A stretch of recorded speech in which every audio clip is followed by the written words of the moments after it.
Hello, and welcome to the first episode of the Astra Invictus Talkshow, your source for all the news and updates for Astra Invictus. I'm your host for today, Retriever, and in tonight's episode, we'll be interviewing Binary Crime Lord. If you don't know him, he's the lead developer of Astra Invictus, and so, without further ado, sit back, relax, and enjoy the shenanigans. Alright, Mr. Binary, can you introduce yourself to the audience? I'm Binary Time Lord, or Brody, and I'm the main developer for Astra Invictus and Ninth Gate Studios. Alright. We should probably just get straight into the questions here. What's your favorite color? Green. I used to be a big fan of solar punk in elementary school, and so I decided I like green. Alright. And then, second question. Are you good at programming? Not at all. I'm the worst developer you've ever seen in your life. On a scale of 1 to 10, how good are you at programming? Okay. If we're being serious, I'm like a 6. That's solid. That's pretty solid.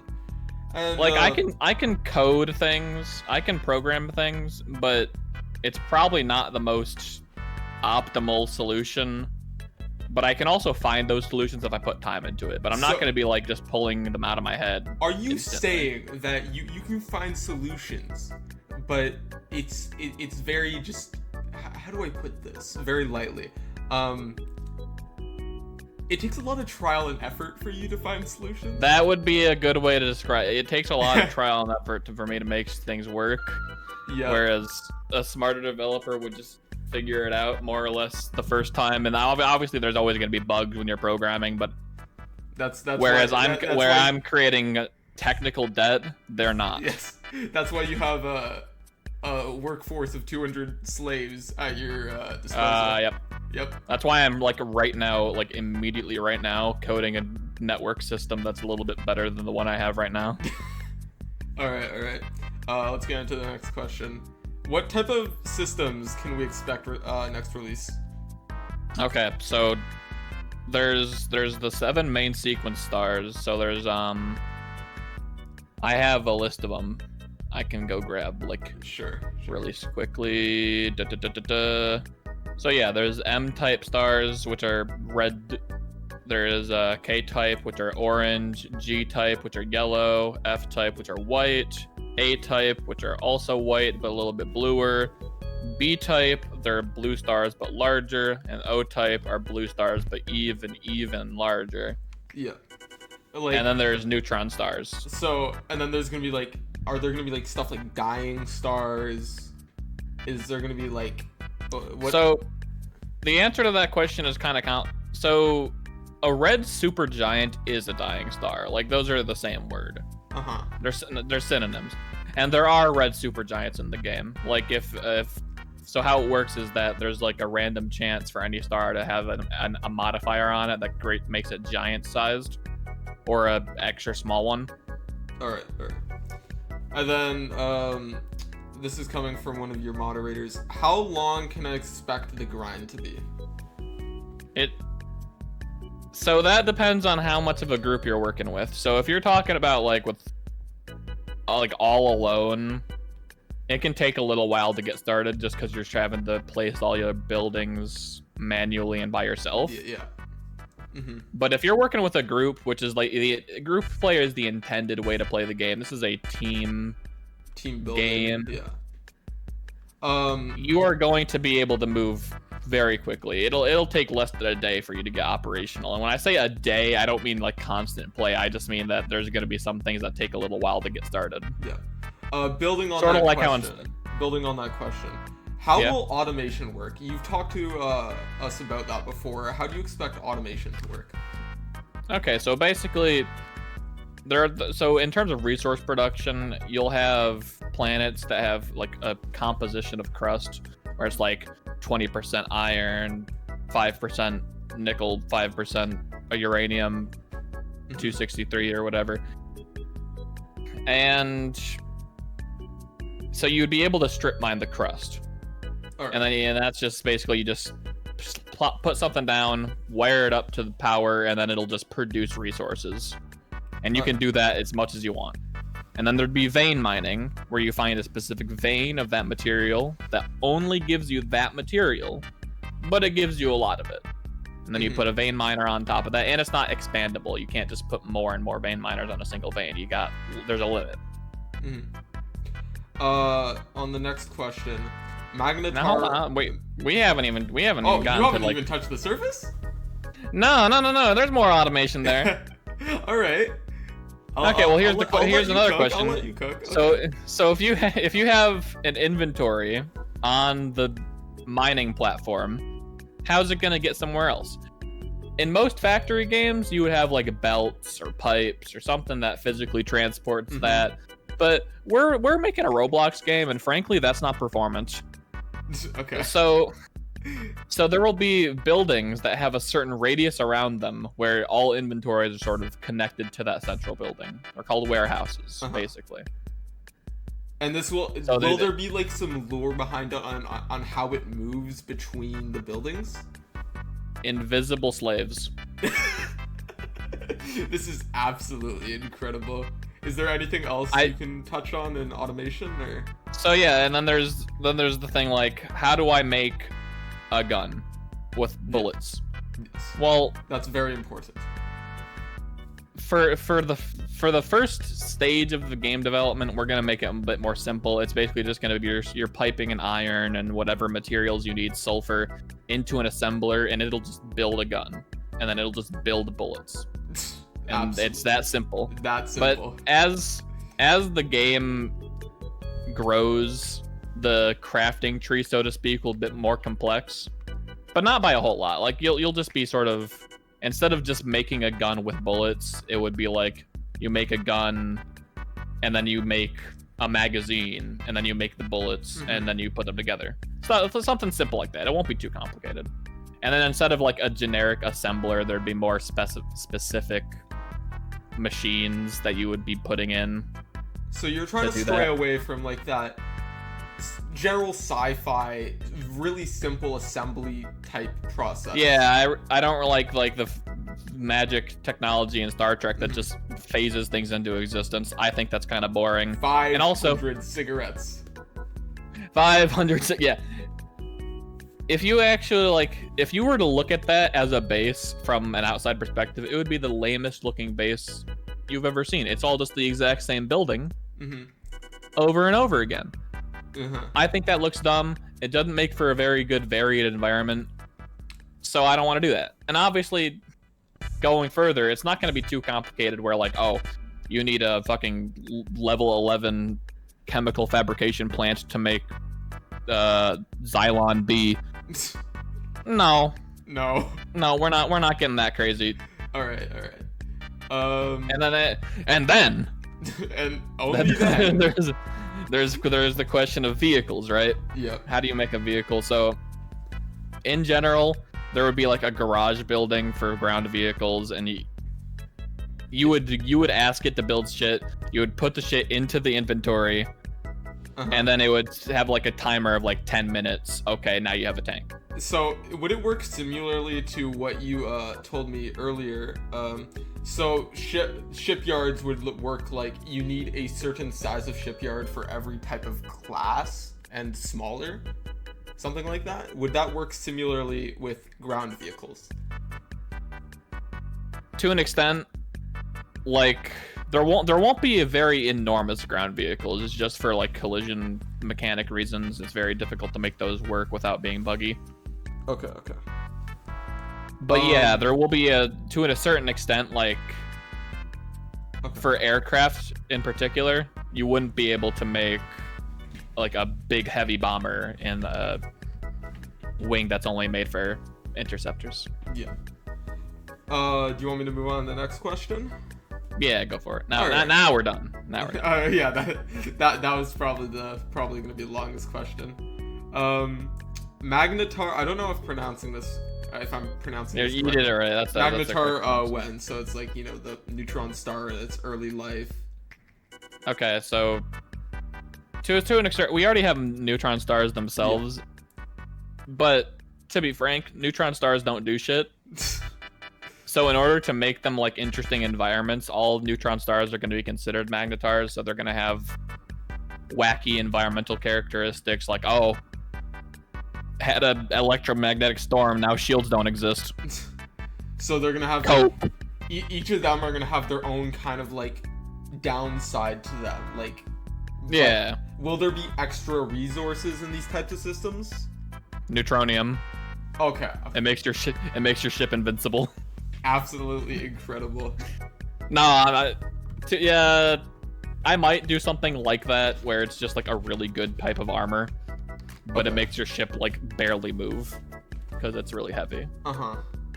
It'd be more of a gimmick material than anything, Yeah. or like a component material for very high tech components and weapons. Will there ever be a rogue planet? So right now, probably not, because of how the game is generated. It's really hard. Think of it this way: the game has 2.4 thousand systems, and each system has an average of 12 planets in it. Yes. That's a lot of places that are really easy to access because they're already in a system. What would be the use case for a rogue planet? I honestly don't know. We'll have to ask. I think it was, I don't remember who asked that. It would require a whole different way of like finding them and going to them. Yeah. For what I feel like wouldn't be a major benefit. All right. You want next question? Yeah, go for it. As someone with a security clearance, are you allowed anywhere within 500 feet of a computer capable of accessing the War Thunder forums? No, actually. So basically, they put a brain chip in me, and if I ever touch a War Thunder forum, I'll actually die. Honestly, quite incredible.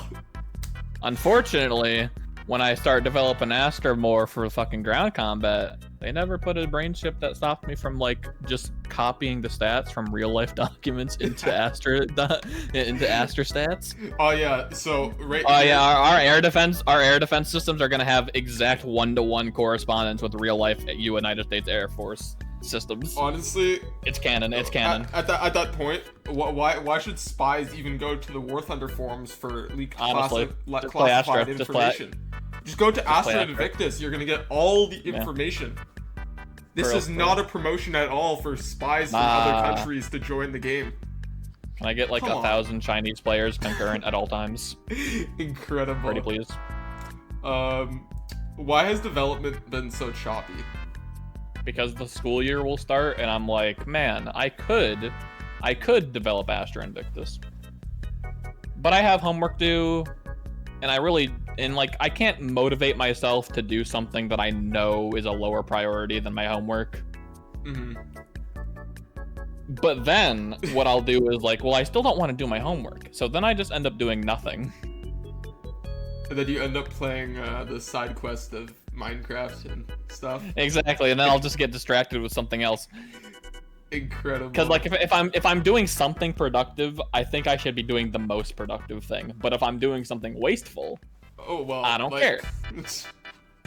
Yep. What kind of? Going on to that a little bit further though. Okay. Yeah. Sorry. Yeah, no, it's fine. Going on to that a little further.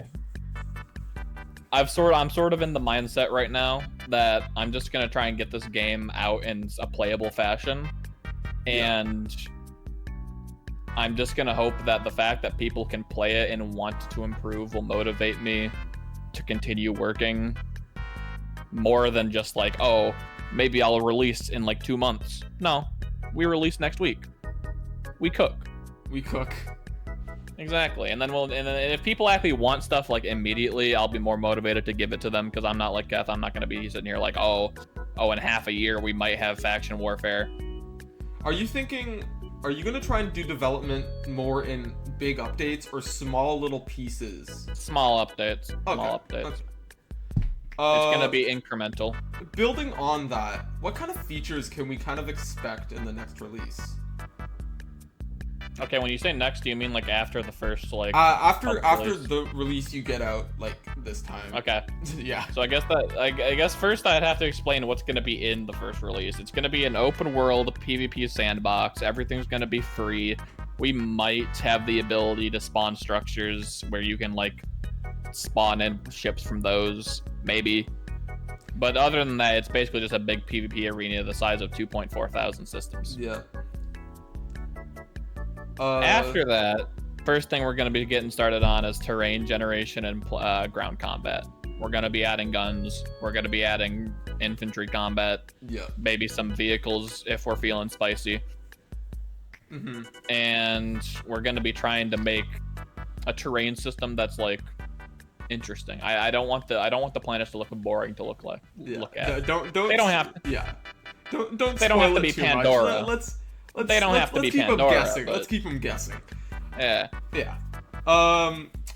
Also, kind of building on that, when will Alpha release? I don't know if you're considering this release to be Alpha, but the next big release. This release to be Alpha. Okay, so the next big release.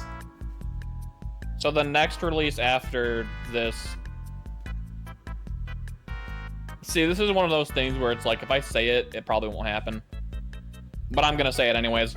I don't know, like maybe a month after. All right. That's pretty fair. Theoretically speaking, it should not take long to make a terrain system.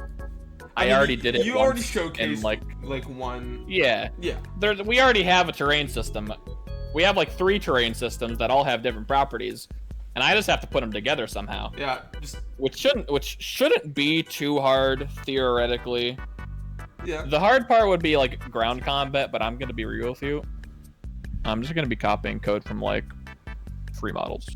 That's a lead dev right there. Like no. Copy is a strong word. I'm going to be looking at free model code and then Control-C, Control-V-ing it into mine. That's a good mindset. All right. Genius. Absolute genius here. I'll be taking the stuff that works. Oh yeah. How will ship take the stuff that work? works. I know you've touched on this with the. I touched on it a little bit. So basically, you get a dry dock. You would either get in a cargo corvette or something else. Bring the resources up to the dry dock, and then you would put it into the inventory of the dry dock. Select the ship you want to build. And then it'll be like, come back in an hour, and it'll be done. Yep. But easy. Okay. But then we're talking about timing. One of the biggest things for Navy is going to be how long it takes to build a ship, because it's not going to be instant. It's going to take like an hour. Yeah. It's going to be like kind of like Starscape. Bigger ship takes longer. Corvette, like an hour. Frigate, 2 to 3 hours. Destroyer, maybe 4. 4 or 5, yeah. You get the idea. It'll escalate. And actually talking about like battleships, the largest class, that'd be like 2 days. Yeah. It'd be an investment. It'd be an investment that you put time into. This is kind of like a suggestion / question. Can you attack a ship while it's being built? Can you sabotage the building of a ship? You can blow up the dry dock, which will delete all the resources being put into the ship, yes. Neat. Also building on more ship stuff, how will ship ownership work? Okay, so that I know I touched on this earlier with you today, but... That gets into the question of how anything is owned. And the answer there is the structure will have like an ID saying it is owned by this player or this faction. And then that faction or player will have a person in it who has the authority to edit those types of things. And each structure will have like a permissions block where it's like which rank in the faction can do this, which allies can do this or that, who can access my inventories, who can press my big button that causes the nukes to fly. Mm-hmm. And it's sort of the same thing with the ships. Whoever owns the dry dock that produces it is going to own the ship. And then the inheritance, it'll have some sort of inherited permissions where it's like this guy with this permission level can go into the ship and fly it. Yeah. Also, sorry if you can But hear it. There's a vacuum in the background. Sorry. I can't hear it at all. Oh, we're good. But then there's another question. If I want people to be able to like conquer planets, I don't want them conquering completely empty dust balls. I want them conquering cities, taking bases. So how are they going to transfer ownership between them, the person who they're attacking, and themselves without destroying it? Yep. I have a plan for that. I have a plan. So there's going to be this little fucking doodad that you have, a little tool, and you would shoot the structure with a little beam. It's like a hacking beam. It's like a sci-fi hacking beam, you know. Yeah, and that'll sort of. Control of it? After you don't take control of it instantly. It'll be like 10 minutes, and then it'll be yours. But at any time, the actual like owners can intercept that and stop it. Mm-hmm. So you have to occupy the location for a while, for 10 minutes or so, before you actually like have access to any of the buildings. And of course, the original owners can come right back and kick you out and then do the same thing back to you. Surely. How can faction warfare work? Like, big duel matches between factions, how will that work? That is such a catastrophically broad topic. I want faction warfare to be a complicated affair. Okay. You're not just gonna be like, okay, guys, let's meet at this star at this time and let's just throw down. No, yeah. This isn't Starscape. Of own what you have structures on, and they don't have safe zones. So your enemy can just show up at your planet and say, "Mine now," and just fucking blow it up. This is absolutely incredible. Both sides do not have to agree for a battle to happen. You can just be attacked, and you will have to defend. You can restrict when that can happen with a planetary shield. It'll give you a time window during every day where you would be able to attack. But yeah, it's like so it's combat would be, it'd be based on your time zone. But faction warfare will be a very complicated affair because A, you don't know where all your enemy stuff is. They could hide stuff from you if you don't know where it is. You're gonna have your fleet battles, obviously, but you're never gonna be like scheduling them unless you really want to. Yeah. Like you would be fighting to win, and so would your enemy. And when you fight to win, you fight to win. You know, you're not gonna be like line battling. Yeah. All right. Let's move on to the next question. What's your kill to death ratio in real life?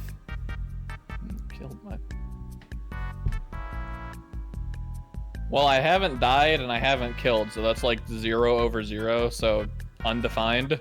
Okay. That is a. I was expecting, like, you saying something like 40,000 dead. What the fuck? Mass genocide.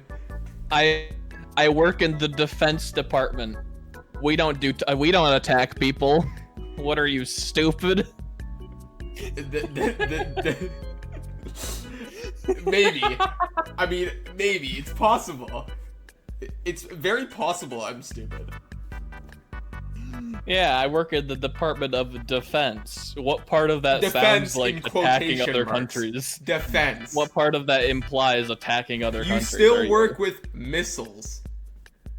But they're friendly missiles. Still...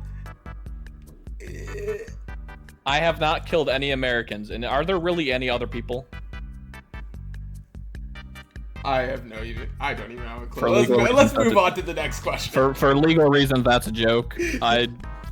I am doing it funny. I am not racist. Play my video game, please.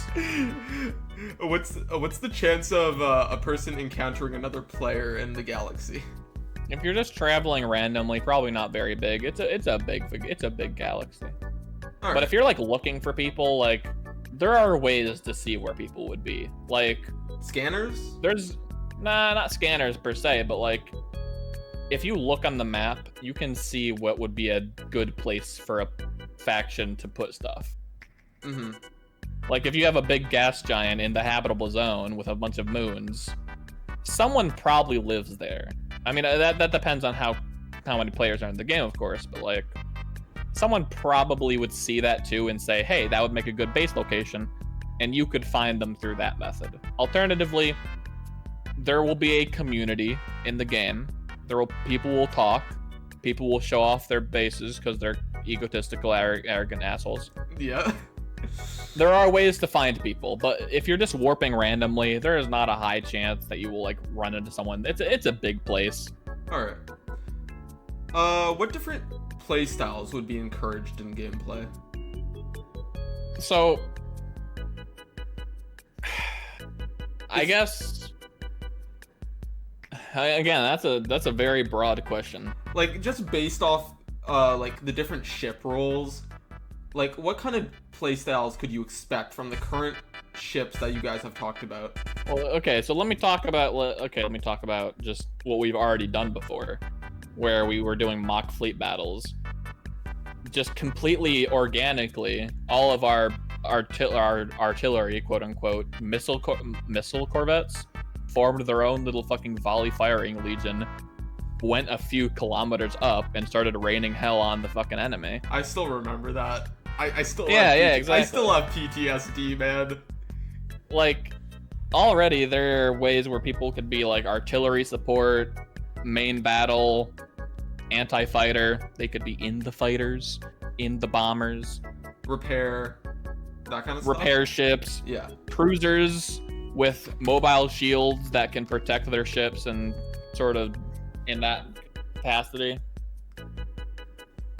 Yep. There'd also be players who are like commanding the automated defenses. There'd be like stations that you could do where you take manual control over your automated defenses.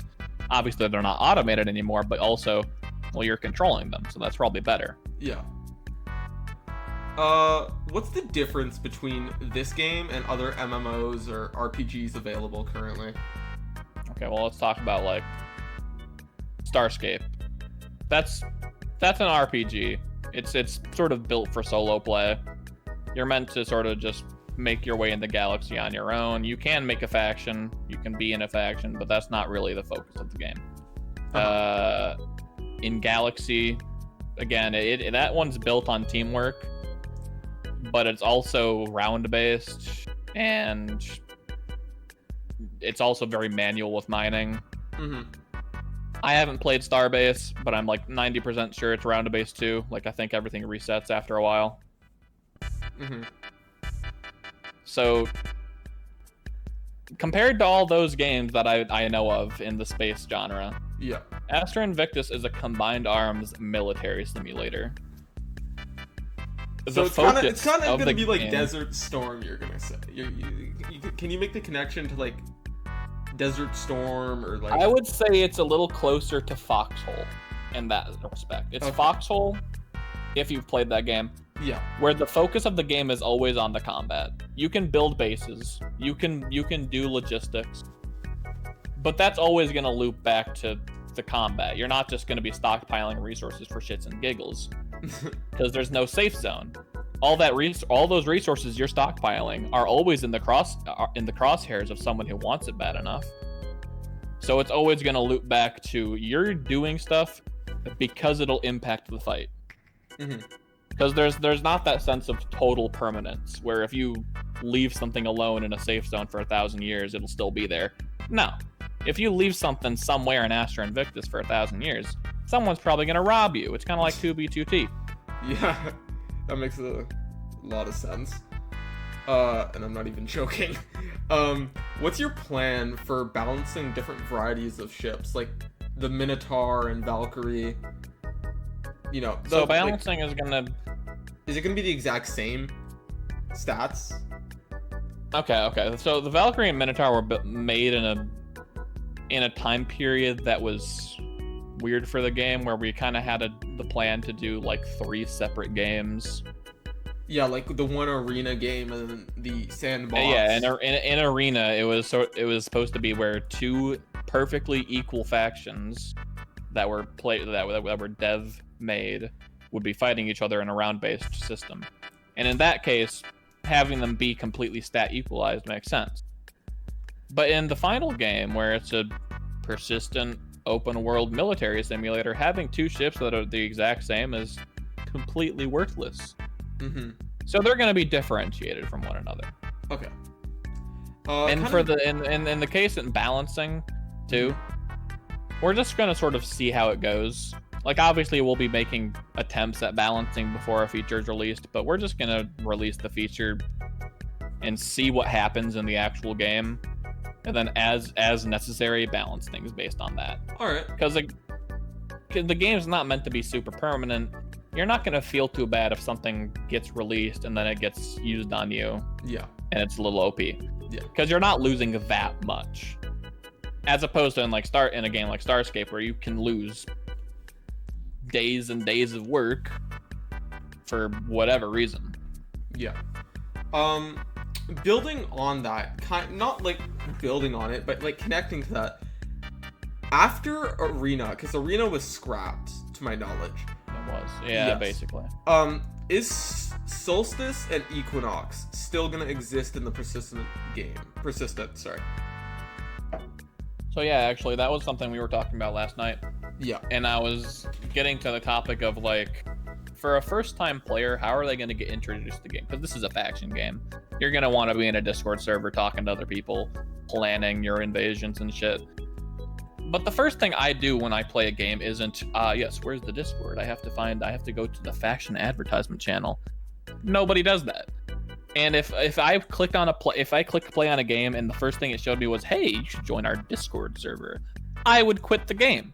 I ain't doing that bullshit. So I was thinking, maybe for first time player experience purposes, we could have sort of a default faction that I own. It wouldn't really do too much. I mean, obviously we're not going to conquer the galaxy because A, we're filled with randoms basically, and B, I'm not going to be coordinating things in that level, but it would be good enough that people could like look on the map using faction related tools and be like, yes, there's a battle here, let me go there and participate, so they can get a feel for what the game's going to be like at that stage. All right. And then after that, they can sort of expand outward. They can find a faction they actually like want to be in.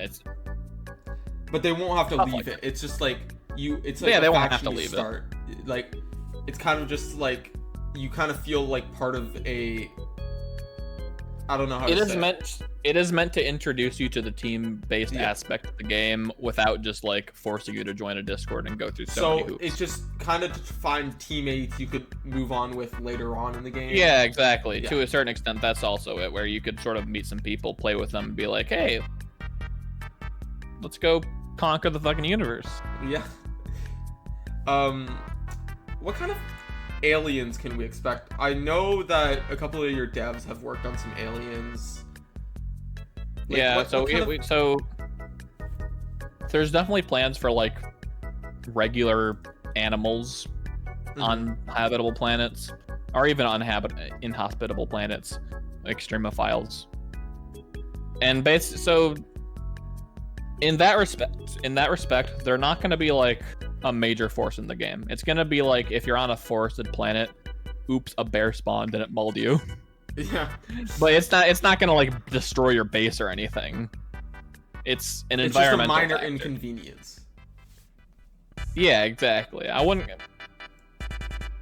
There will be certain animals that are more than a minor inconvenience that could actually like cause a little bit of a problem, but ultimately aliens will not be a very huge deal. They will be there. You will have to think about them every now and then. So not the huge deal. Until we get to like the actual proper NPCs. I won't talk too much because I really want to do something funny with those. I've heard what it is. It sounds funny. I feel like it should be a surprise. Exactly. It worked really well at the surprise. Yes. So yeah. Will there be black hole systems? Yes. Okay, that was pretty simple. We shrimple. Yes. Because I know you talked about it. It was kind of hard to get like an event horizon for a black hole. The special effects required are kind of difficult, yes. Yeah. But it is doable. Yeah, it's doable. Okay. And it would be really cool. It would be cool. Yeah. Let's be honest. It's cool. And finally, but I really hope you're gonna have some like stuff for this. Is there anything cool we haven't asked yet? There's a lot I can talk about with the game, with my various machinations. Yes. Like for example, I plan to have 2 different type of ground infantry systems, one based on plasma weapons and one based on kinetics. Kinetics would be cheaper, they'd fire a little bit faster, they'd be a little bit more grungier, you know? You'd have a magazine with like 30 bullets, meanwhile the plasma caster has like 100 charges before it even gets hot. They are different weapon systems, and the plasma would be more expensive and generally do more damage.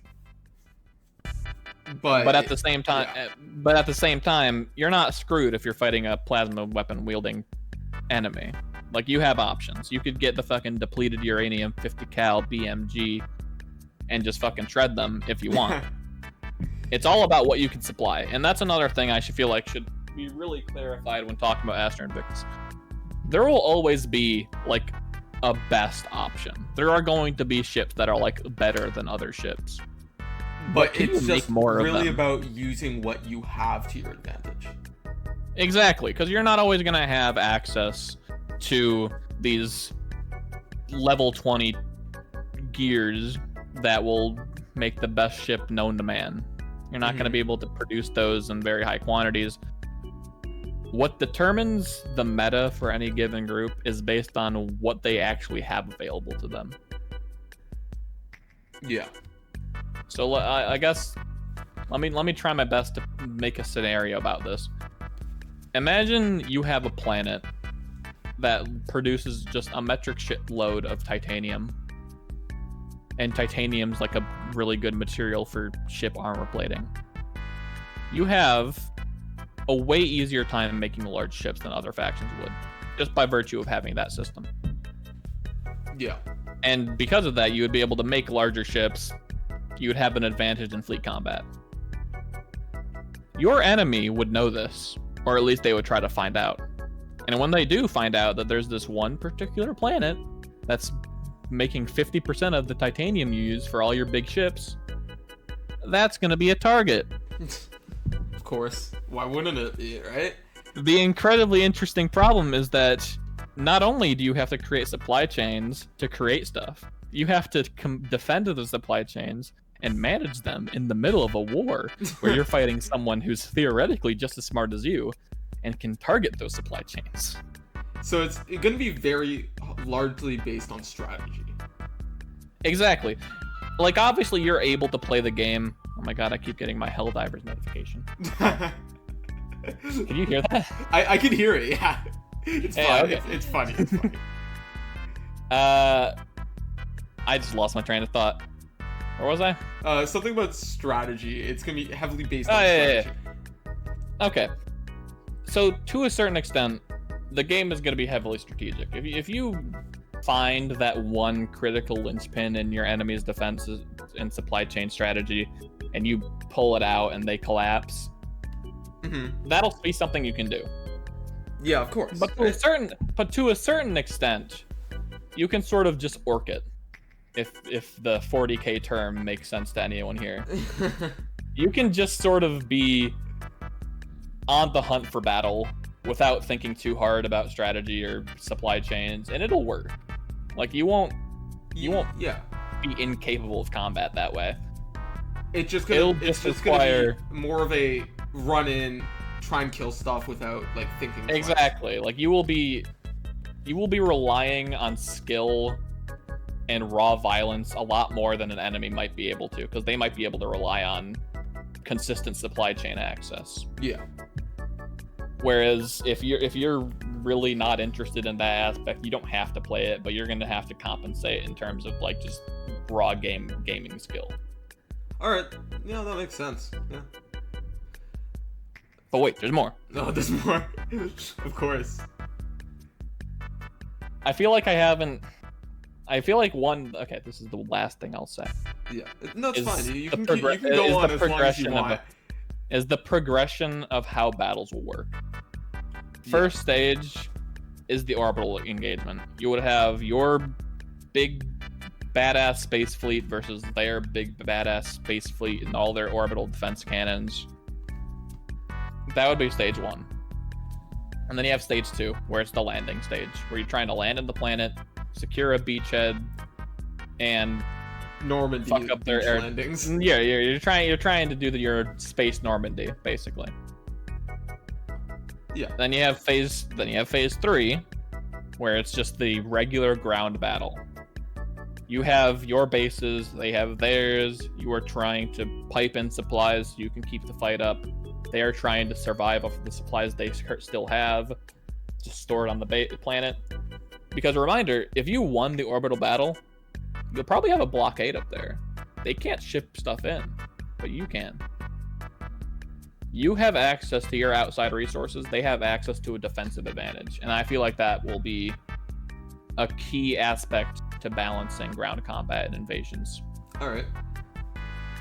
That makes a lot of sense. Phase 4 is winning the battle. Yeah, of course.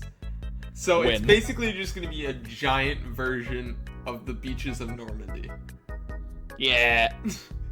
And we're going to have hell dive pods. You're going to get into a carrier and hell dive down, brother. And you'll do a fucking strategic decapitation strike against their radar installations so their air defenses don't do jack shit.